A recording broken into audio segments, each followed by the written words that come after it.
With Love and Joe settling down in the quiet suburbs with Baby, this has to be the slowest season yet, right?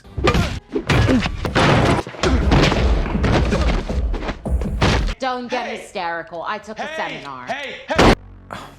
I'm gonna need more tarps. You Season 3 is back with all the panty stealing and awkward mom dialogue you've grown to love. No, I should have known the marriage was over 2 years in when your father stopped wanting to do anal. In this video, we'll be going over the ending of Season 3, some of its biggest unanswered questions, and what we can expect for Season 4. And trust me, there are quite a bit of clues peppered throughout the season as to why Joe ends up in Paris. I put a timestamp below if you just want to skip to that, but before we get into it, make sure to like and subscribe. Seriously, only 8% of you are subscribed, because you know I wolf you so hard. Okay, that sounds a bit weird. The last episode is called What is Love? What is love? Baby, don't hurt me.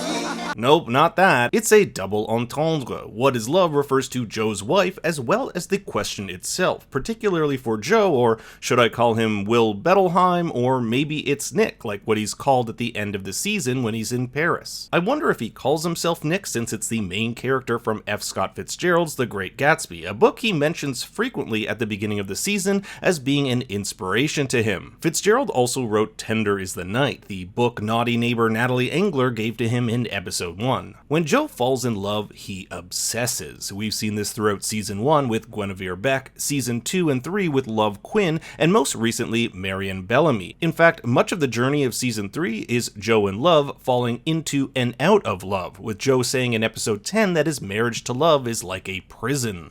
I'm not free. Unless we both are, Marion. And Joe is willing to do anything for those he loves, including murder. Joe is fresh off the heels of murdering Marion's ex-husband, Ryan Goodwin, a drug-addicted news reporter who abused the system to gain custody of their child, Juliet. Joe's impulse to protect those he loves through subterfuge and even murder stems from his childhood. Told in flashbacks, we see how young Joe shot and killed his abusive father in an effort to protect his mother. This, pardon the pun, backfired as his mom would turn him over to social services, saying that it was in his best interest to be put into a home. So we can see at a young age how trauma, specifically abuse and abandonment, shapes Joe's outlook on life. In season 3, we're introduced to Nurse Fiona, a woman who, like his mother, was being abused. But this time, Joe does nothing. There's even a brief moment where he could have pushed the abuser down the stairwell, but chooses not to, later telling his friend, I could have stopped him. The last time it ruined my entire life. It made her hate me so much she put me here. So I thought, with Fiona, I didn't want her to hate me too. It's later implied that Fiona was killed by this abuser, and if Joe had just stepped in, he might have saved her life. This is what's at the core of Joe's ultra-protective personality, and he keeps this dark side of himself secret because of his fear of abandonment. If someone sees the real me, they'll go away. For good. It's abandonment that also connects him with Marianne. She, like him, grew up abandoned by her parents, living in several foster homes. She knows what it's like to grow up with no one. They both also have children they want to raise right in a proper home so they don't turn out like they did. Marianne was a former addict and has since turned herself around. Joe ends up hiding the bloody shirt he got from killing Ryan in the diaper trash can when Love arrives home unexpectedly. Love has had quite the night, having to kill her young lover Theo after he found out she and Joe were keeping famous momfluencer Sherry Conrad and husband Carrie in their cage underneath the bakery. In episode 8, Sherry and Carrie overheard Love talking about how she murdered Natalie, so of course our murderous couple has to lock them up until they can figure out what to do with them. I love the cage, it's a Joe staple, appearing in both the first and second season, and I'm glad as hell it's back. Couples who cage together, stay together. Joe says he'll take care of Theo's body, and of course this is the perfect moment for Love to bring up that she wants another baby, to which Joe replies, I want nothing more in the world. So that was a fucking lie. the only thing Joe wants is to take his son and run away with Marianne. But first he's got to take care of Theo's dead body. Come on. Okay, maybe not fully dead, and you'd think Joe would finish the kid off here. After all, Theo did sleep with his wife, but Joe doesn't. This has to do with a few factors. 1, Joe doesn't love Love anymore. 2, he sees that he's just a kid and this wasn't his fault. And 3, Joe already has a plan to get out of this situation, which doesn't require further killing. Unlike Love, Joe seems to have some semblance of a moral code when it comes to killing, whereas Love's attacks are more emotional and spur of the moment, see Gil and Theo, Joe's are calculated and he attacks overwhelmingly bad people, see Ryan. This difference is best articulated in episode 2. You murdered our neighbor in a fit of rage, no regard for the consequences. You act all pure and noble, like you have reasons for what you do. But when I do it, I'm crazy, right? So Joe knocks Theo out with a concoction from Carrie's quote-unquote potion box, allowing Joe enough time to orchestrate his master plan while also getting Theo to the hospital. This is part of what makes Joe an excellent anti-hero. He's a dude who does truly evil things, but most of the time these are for noble reasons, like to protect those he loves. If Joe was downright evil, the show just wouldn't work. Love uncovers Joe's bloody shirt, that one he hid in the trash, and suddenly she realizes it was Joe who killed Marion's ex-husband. She saw how the two interacted at the library fundraiser a few nights earlier, and she also knows how obsessive Joe can get. Joe is in love with Marion, and she can't have that. The climax of the season leads us to a dinner of deceit, where everything is put on the table. Yeah, that's a bad pun. Joe admits his love for Marion, and we learn Love accidentally killed her first husband, James, by overdosing him with a paralytic called aconite. And even though Joe gives Love the opportunity for the two of them to part ways amicably and co-parent Henry together, Love just won't have it. While Love tends to the baby, Joe sneakily grabs the cutting knife, but Love expected this. She laced the knife with aconite, which can be absorbed through the skin. It's the same paralytic used to kill her ex, and this is done in an attempt to save their marriage so that Joe will be hers forever. None of this would be happening if you hadn't grabbed a weapon. No one will ever love you like I do, Joe. This descent into full-blown crazy was foreshadowed all throughout the season. Check out this line from Love in episode 1. There's nothing authentic or intimidating about me. I'm just a stay-at-home mom slowly going insane. Love uses Joe's phone to lure Marion over with the intention of killing her, but that plan goes by the wayside when Love realizes Marion was the victim here. Joe lied to her, convinced her he was into her, and went so far as to kill her ex. When Marion realizes this, saying that she knew Joe was too good to be true, she no longer wants anything to do with him. This, combined with the sudden appearance of Marion's daughter, changes Love's mind. She tells Marion to run, which is exactly what Marion does. Marion talks of this, quote, tiny voice in her head. She calls this her real true love, that voice that tells you the truth even if it hurts. For Marion, this voice told her Joe was bad news, but she suppressed that voice and look where it got her. This conversation with Marion makes Love realize she's been doing the same thing. But that little voice in the back of my head that I've been suppressing this whole fucking time, it was right. It's not her that's the problem, it's Joe. I'm not the problem.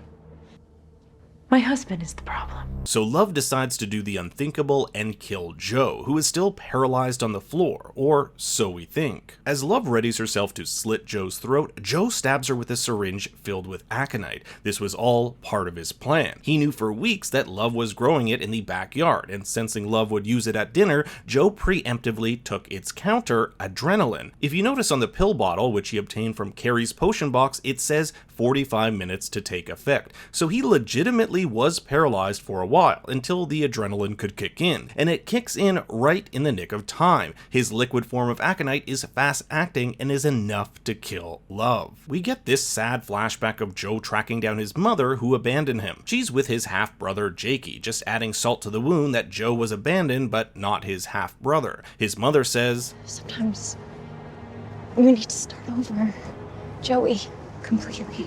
And that's exactly what Joe is doing with his life, starting over. But how can he do that when there are still two people in the cage, a dead body in his house, and Theo in hospital who can identify him as the man behind many of these murders? Simple. Joe does what he does best and orchestrates an elaborate framing job. He's done this throughout the past 3 seasons, but most recently with Gil, the anti-vaxxer, who he framed for the murder of Natalie. But this job is going to take a lot more work. First, he composes an email to the Madre Linda Homeowners Association. By the way, Madre Linda roughly translates to Beautiful Mother, which is a perfect name for this fictitious town considering one of the main themes of Season 3 is Love's transition to motherhood. This email acts as a fake confession outlining all of Love's motivation for murder. It also depicts Joe as the innocent husband caught up in this brutal murder-suicide. To make it more believable, Joe cuts off 2 of his toes, baking one into a pie, remember Love was a baker, and putting the other in a small box of trinkets alongside artifacts that link Love Love to the other murders. Here we can see Natalie's teeth, which Joe had previously removed so that the body couldn't be identified, and here's Gil's driver's license. Joe sets his house on fire, ironically using his wedding album as kindling. He takes his son Henry and leaves him on the doorstep of Dante and Lansing. It was already set up earlier in the season that Dante and Lansing were having trouble adopting, but as we hear in voiceover, Joe says that this is only temporary, he'll be coming back for Henry. This master plan seems to work for Joe. The investigation into the fire reveals traces of his DNA from those toes, even though no other body parts of his were found. With Joe being dead, this allows him to start a new life, free from survivors like Theo, Sherry, and Carrie coming after him. Theo seems to have mended his tenuous relationship with his father, while Sherry and Carrie capitalized on their captivity by writing a best-selling book, Caged, a radical couples therapy technique. By the way, they escape by finding Love's hidden key that she kept in there. Even our tertiary characters get a little send-off. Jackson and Andrew take over Love's bakery, while Kiki and Brandon developed an at-home poison test, prompting them to name their new daughter Toxie. Now here is where we get into the fun stuff, speculation into Season 4. On October 13th, 2021, Netflix released a Season 4 teaser, but before you go off searching for it, it doesn't contain any new footage. It's just a confirmation that it's happening, but there are a few clues that hint at what direction this series is headed. First, we see that some time has passed. When Joe dropped off Henry at Dante's, he was just a tiny baby, but now he's a toddler. Carrie and Sherry have had time to write a book and go on tour, and Joe has made it to a cafe in Paris, France. He says that he looked for Marion, but she had vanished, changed phone numbers, and there's no forwarding address at her home. He says the end of their story remains unwritten, fitting that they both share a love for books. So it looks like next season will indeed focus on Marion. But I have to believe our paths are destined to cross again. There's a fun fake out with a woman he believes for a second could be Marion, and we also see a chime of the cafe door, almost identical to that of the bookstore in New York where we first saw Guinevere Beck. The barista calls out the name Niche, which if you read the subtitles translates as Nick. This is Joe's new identity. As he exits the cafe, we see the name of it, Le Chasseur Solitaire, which means the lone hunter. If this is my pack, I think I'm meant to be a lone wolf. The hunter and prey symbolism has been set up throughout all 3 seasons.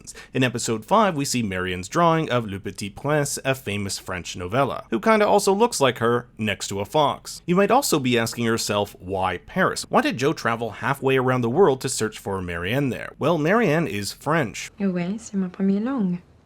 My first language.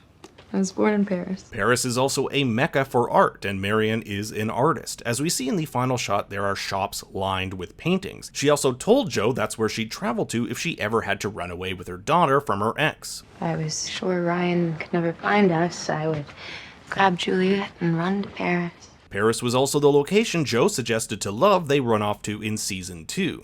What if we leave together? You could finish cooking school in Paris.